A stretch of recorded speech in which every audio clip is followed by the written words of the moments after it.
Hello everybody and welcome to the first, I guess, sort of proper video in my studio room, which is, it has stuff in. I'm starting to get my sort of equipment in here at the moment. There's a lot of work that needs to be done to this place. There's a lot of decorating that needs to be done, but I haven't got the money for that. I'm not going to for a while. So I thought while I wait, I should just slowly move my equipment into here, get myself set up temporarily, so I can actually start making some videos and doing something. So here we are, and here are my tiny little man cave. So we're going to be doing a 2,000 subscriber Q&A special. As mentioned a few weeks ago in a video, I asked us some questions because it was 2,000 subs. It's a pretty good milestone, so I figured it was a good opportunity to get some questions from you guys, and I will do my best to answer them. So without further ado, I have a lot of questions to answer, so I shall get on with the show. My first question comes from Candy's Classic Game Shrine, and she says, congrats man, good to see you back. As for questions, what is your favourite failed console? Well, thank you very much for welcoming me back, Candy. It is good to be back. My favourite failed console, I guess, has to be the Nintendo Virtual Boy. I know you're a fan of that too, Candy, as well. It's a system. It was like, as someone in the UK that it never actually came out officially. It was sort of one of those white whales for me when I first started picking up old consoles. At the time, it was a relatively inexpensive console to pick up, because really, who wanted a Virtual Boy before they became rare and collectible and all sorts? So I picked up that with a few games, and I like that system. It's a good system. It's lacking a massive library of games. There's a couple of gems on there. I do like Tellero Boxer. It's a nice little sort of 3D punch out kind of game. Galactic Pinball is quite good for a laugh, and of course WarioWare Virtual Boy is also a lot of fun. It's a system I do like. Clearly it shouldn't have been released in the state it was in. I reckon, a few years later, and it might have been, a really good system to play. The story goes that the system was rushed and it wasn't meant to be released. There were plans to make a sort of full colour Virtual Boy, but due to sort of the cost of things, they sort of settled on red and black. But for what it is, the 3D effect works. I personally have never had too many headaches, but then again, it's a system I play for 15-20 minutes. It's a bit of fun. I'm not going to spend hours playing it, of course, but I like it. It's a good system. It's clever. It does something different, and there are very few systems like it, which I think makes it that little bit more special to me. So Caleb J. Ross asks me, what is your ultimate goal as a gaming YouTuber? That's a tough question, isn't it? That's a hard question to answer. For me personally, I kind of just do this just for fun. It's not a job for me. It's a little side creative hobby to sort of keep my mind going and to keep me busy. It stops you from actually spending too much time sort of wasting playing video games, where I can actually be sort of talking to them and sort of bringing something back. But in terms of my goals for what this YouTube channel is, it's not to get 1 million subscribers. It's not to make a ton of money. It's just me to enjoy myself, and for you guys to just enjoy what I do. I guess if you want to quantify what my goal would be, I guess really I kind of want to be at the same level of some other YouTubers that I admire and respect. The Guru Larrys of this world, the DJ Slopes of this world. Nostalgia, people like that, people that make really good videos that people enjoy and sort of come to over and over again. Those guys I absolutely respect, and I'd love to be up there with them. Probably never will, but you have to have some sort of thing to aspire towards. And as long as I'm doing the videos that I make and that people still watch and people still enjoy them, I'm happy as far as I'm concerned. So thank you, Caleb.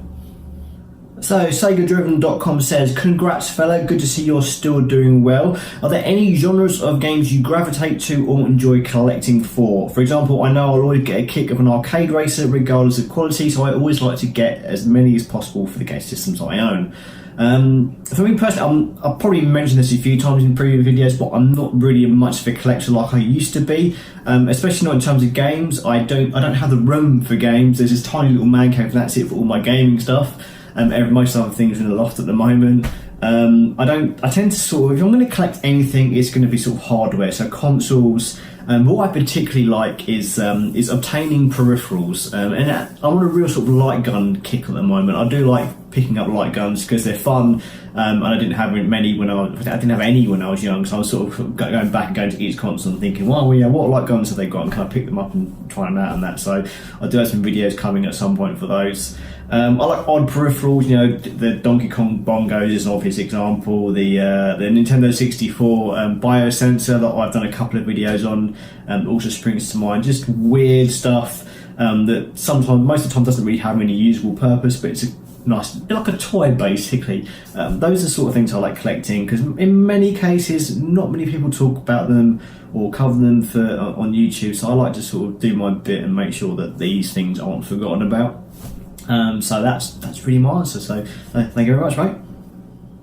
So Jeremy Bowers says, congrats man, what was your all-time favourite Sega Saturn title? It's going to be hard for me to admit, but the Sega Saturn is not my area of expertise. I've owned one for a while, but if I'm being honest with myself, it's not a system I've played especially.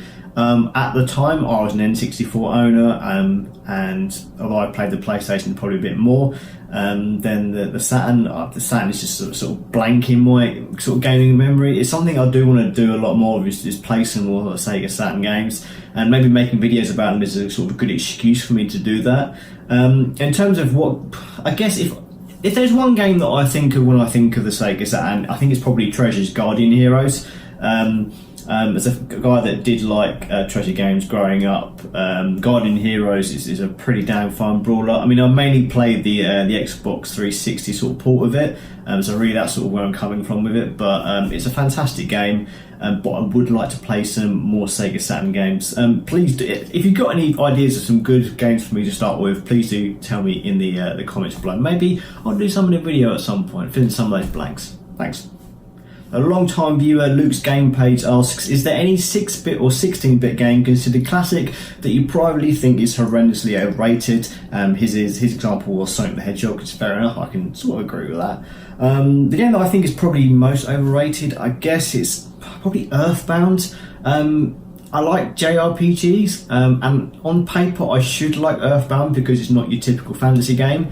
But there's something about it, I find it quite archaic and clunky to play, and I found that way at the time, and even more so now. It's something, I know I finished it at some point, but I don't remember anything about it, and I've tried to replay it from start to finish. I've tried it on the Wii U, the 3DS, and it's just not a game that I can really hold my attention for long. It's just, I find the menus and the mechanics are just very slow and plodding, and it gets to the stage of like I have so many games to play in so little time, and it's an easy game for me to say, well actually, yeah, I'm not really feeling this one so much. So yeah, Earthbound I find is quite overrated, especially in terms of other JRPGs on the SNES. It's just not one of those games that's really made me go, oh, I must play it. So yeah, hope that hasn't offended anybody. The Ultimate Hunt has given me a load of questions, and I think I will answer them all because I'm feeling generous. He says, congrats on the 2000s, so thank you very much. So his first question is, where are you based at and can we ever send gifts? So in terms of my geolocation, I'm just outside the London area. I'm sort of in Surrey, sort of close enough to the city but far enough away from the green bits. I'm flattered about the idea of viewers sort of sending me gifts. It's a nice idea, but I think the big thing for me in terms of that is sort of making that work is security. I don't really want to give my address out to people. If people want to do it and enough people say they want to give me a gift, which is really nice, maybe I'll set up like a PO box or something for people to do that, but it's not something that I really want to sort of go into. I mean, really, the biggest gift that a viewer could give me is to just share my videos with friends. Just keep watching, keep subscribing, keep commenting, and just sort of engage with me on this stuff. But yeah, gift giving is a nice idea, but none of you guys owe me anything. You take the time to to watch videos from me, and really, I should be giving you guys the gifts, quite frankly. I mean, I did the Patreon last year, and it didn't really go the way I wanted it to go. I just couldn't dedicate enough time to sort of get enough rewards out to people and doing early videos. It was very tough, and that's why I sort of quietly kind of moved away from Patreon. I'd like to maybe kind of go back to it if I could find a way of doing it that would work for me and would work for the people on it. but I just didn't think it was enough value for people. It's still there, and I have told Patreon supporters, by all means, if you're not comfortable with keeping that going while I'm not doing stuff, please do just stop the Patreon things. And people have done it, and that's totally fine. I totally understand. If maybe I could do some sort of tip jar thing or something, or maybe even something I've kind of told the idea of is maybe making some merch for people. I don't know, like mugs and t-shirts and bits. I mean, if that's something you'd like, let me know, and maybe we can sort something out in future. But yes, you guys don't owe me anything, so yeah, thanks.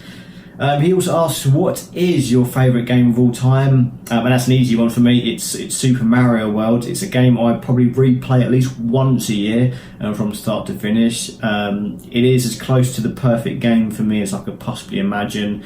It's been so many decades since it came out, and I'm still playing it, and I'm still having fun, and it hasn't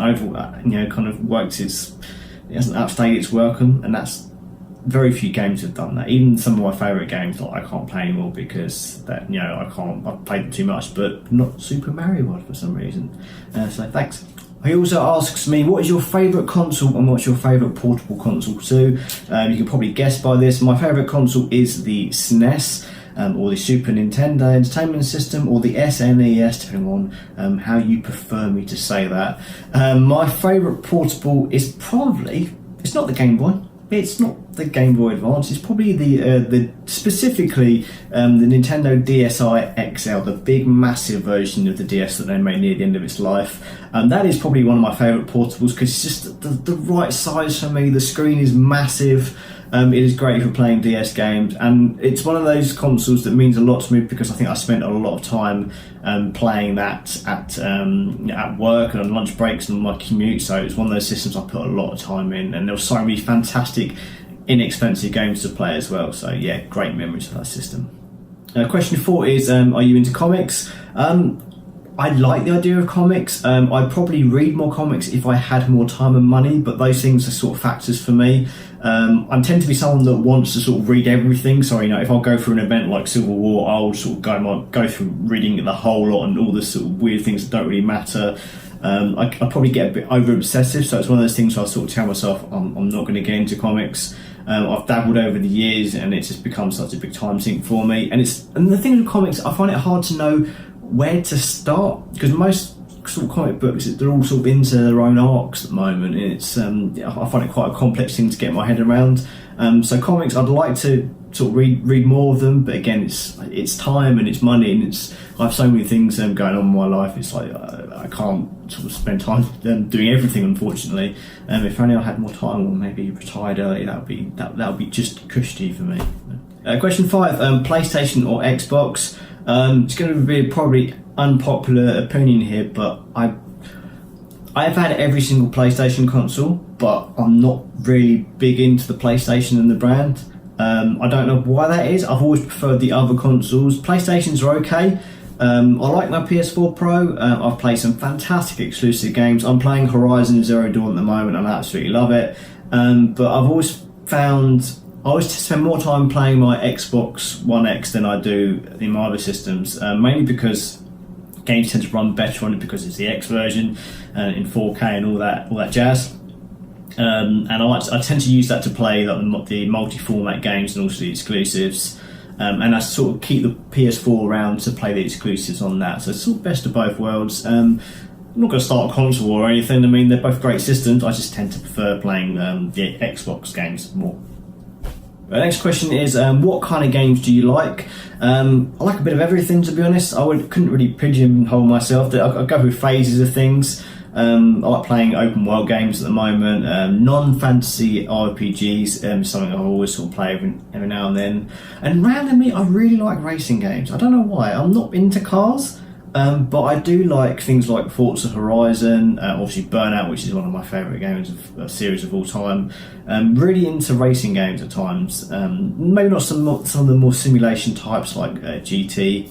Or like F1 kind of games, but stuff like Forza Horizon and more arcade-based stuff, I live for that sort of stuff.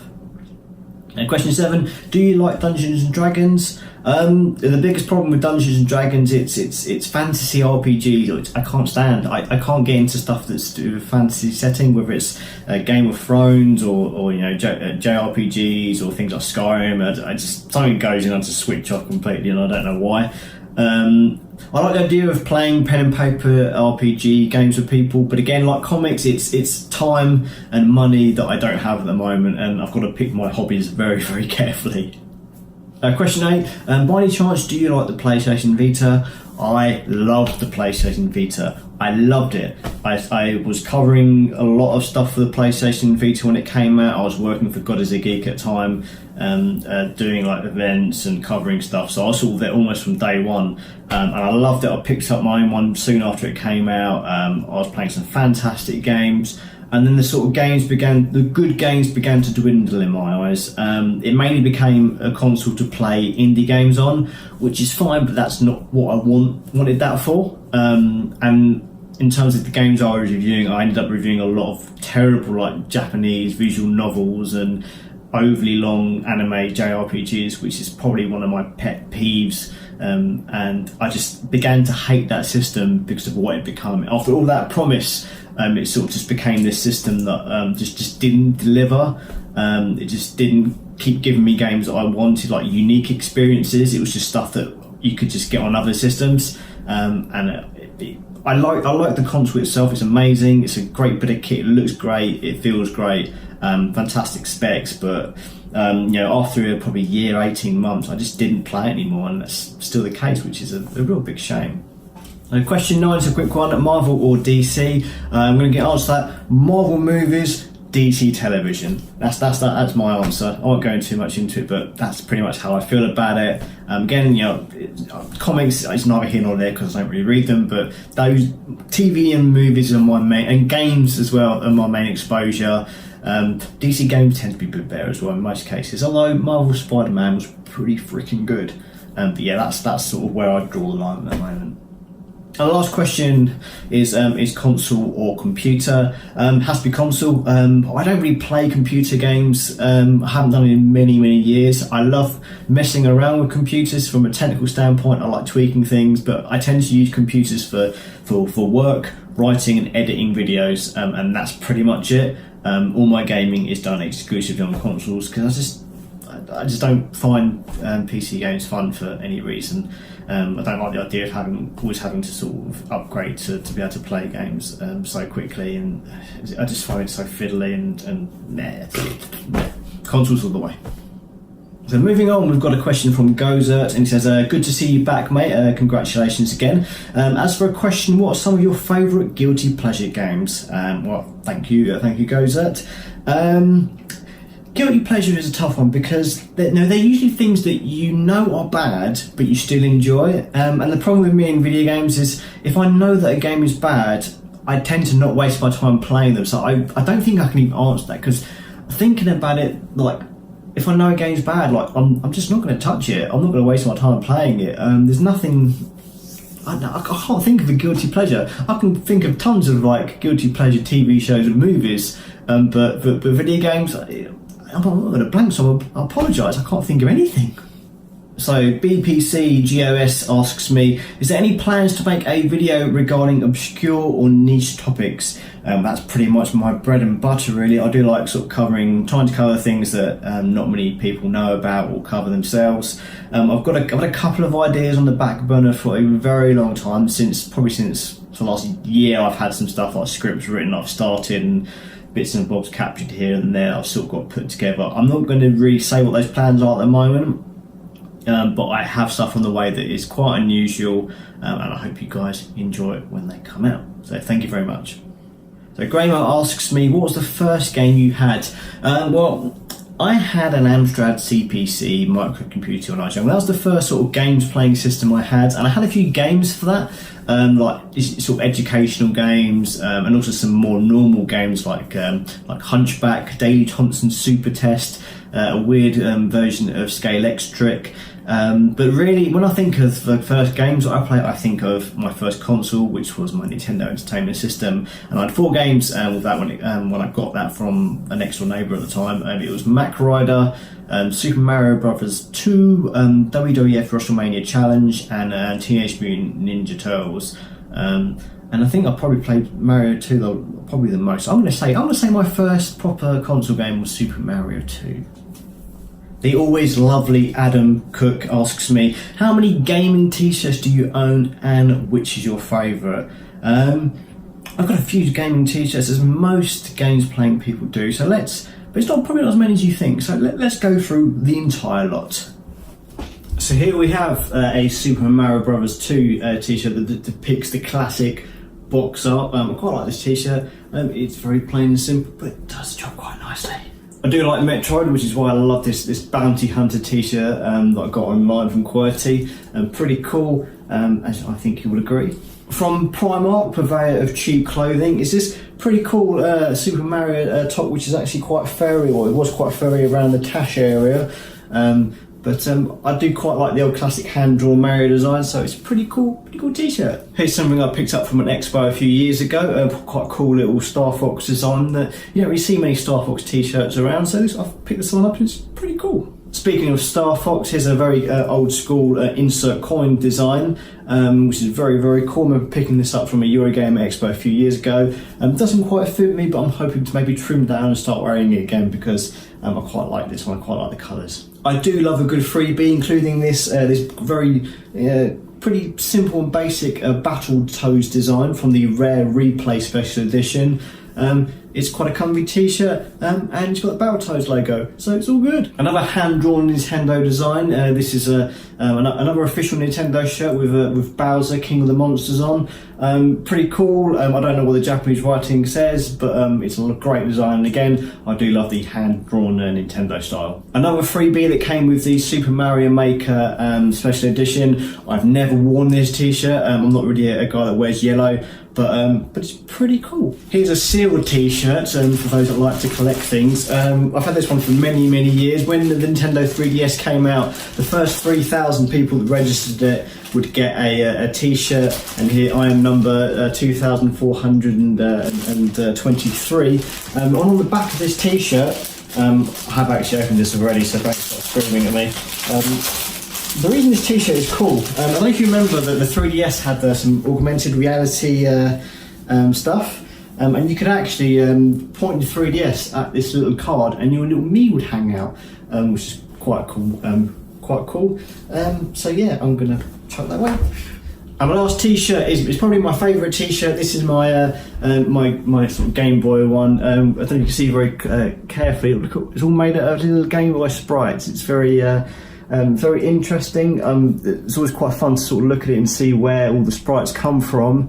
It might be just the coolest and cleverest t-shirt I own. I love this and I wear it quite a lot. I don't tend to wear it for videos because this sort of clashes with the green screen, but I do love this t-shirt very much.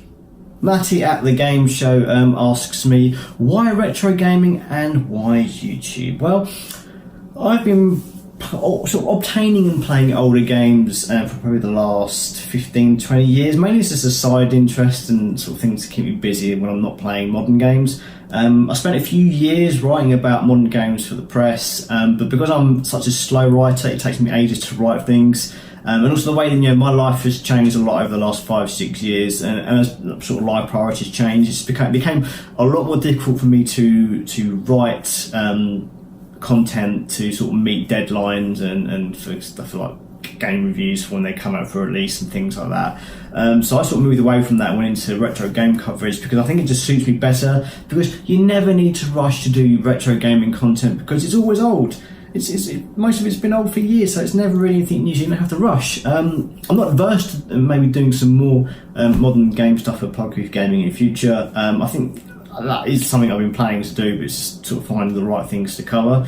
But yeah, that's pretty much why I like old games. I like new games, but I think it's fun. It's fun making videos about old games because there's so much to discover still.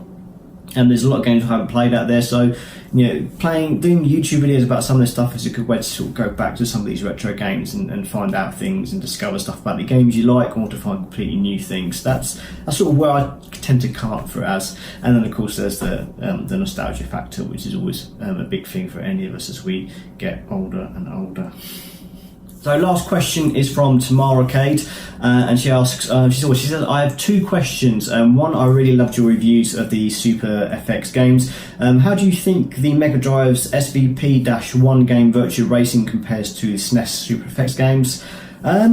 Well, as it happens, I think actually, I've actually got my copy of Virtua Racing right here, which I've had for about 2 years now. I'm hoping to do a video on this as soon as I finish doing all the Super FX games, but I just never got around to doing it. I haven't finished doing the Super FX games yet. As soon as those are done, I'm going to crack this open and we're going to play this and do some sort of review. I haven't played too much of it, but what I've played is decent. It's a massive cartridge. I mean, I tend to sort of forget how big a cartridge this was. It's like the size of the EA ones you used to get with the big yellow tab, but it's a decent port. I mean, I probably prefer the 32X version, but as terms of ports go, it's decent for what it is. But we'll talk about that another time, I think. Second question was, will you do a video showing off all of your adorable pets? So I've done a few videos over the past 4 or 5 years, how long it's been, with some of our animals. And if you don't know, I have a lot of animals, mainly because of my wife. Next door I've got a whole room with a whole load of animals in. There's animals downstairs, animals upstairs, all over the place. When I first started this channel, Pug Hoof Gaming, it pretty much hints that there's some sort of animals there. We've got a lovely pug called Eric, who all our animals are rescues, and so is Eric. And I wanted to do a lot of videos with him, but we've done a few things over the years. We did a really fun series of E3 predictions where we got the animals to sort of predict different things happening at E3, and it's still around. I'll post some links in the description so you can see. But the problem with doing videos with the animals is it's quite time consuming. They never work with children and animals. It's really hard to get animals to do exactly what you want them to do. And the other factor is also, some of the rescue animals we've got have come from bad homes. They've had bad lives. We don't know the specifics, but they get very anxious about particular things. And the whole filming process with all the lights and that, it can be quite stressful for them. So it's not really something I want to put them through purposefully. We've done things in before with the animals, and we've had to sort of cut them short or not use them because they're quite stressed. And ultimately, at the end of the day, they're our animals, they're our family, and their welfare and happiness comes first. So while it's a shame, I would have loved to do more video stuff with them. And I'm not saying we don't do anything, but I tend to use them very sparingly. But if you want to see more of our animals, do follow me on Twitter at Pug Hoof Gaming and Instagram at Pug Hoof Gaming. I tend to post a lot of pictures and weird videos on of them sort of going about their daily lives anyway. So that's sort of if you want my animals, then that's sort of your fixes on social media when it's a bit more relaxed and not quite so stressed. So yeah, I'd love to do more stuff with the animals, but they're them being happy is more important than me making content. But thank you very much. So that is all of my questions. That was quite a good load of questions, I think. Maybe I'll do one of these in a few months' time if people are interested. Maybe I'll do these every 2 or 3 months, because I quite like doing question and answer videos, I've discovered. So thank you very much for giving me questions, and thank you very much for watching me answer them. As to when I'm going to be back doing videos, I don't know yet. Now that I've got my setup, I'm sort of getting everything set up. I haven't got access to everything yet that I need. But I've got some scripts that need to be sort of written and filmed and stuff to do with that. I don't know when new videos are coming. They are coming. I've got an idea of a way to present some of these new videos. It may be that I do a sort of quick burst of new videos and then sort of come back a bit later on and see how things goes. But I'll probably there's a hint in what I'm doing in that last sentence. We'll see what comes from that. But thank you very much for watching. Thank you very much for subscribing. It's coming up to our birthday soon. In I think it's usually Mayish time. I sort of consider the birthday of the channel. So we'll do something special for that hopefully. But please do subscribe, please do comment, please do follow me on Twitter at PugHoofGaming and Instagram and even Facebook as well. I do stuff there most days, but daily in fact. And I will see you guys soon on this channel for some more videos, hopefully very soon. Please keep watching. Bye.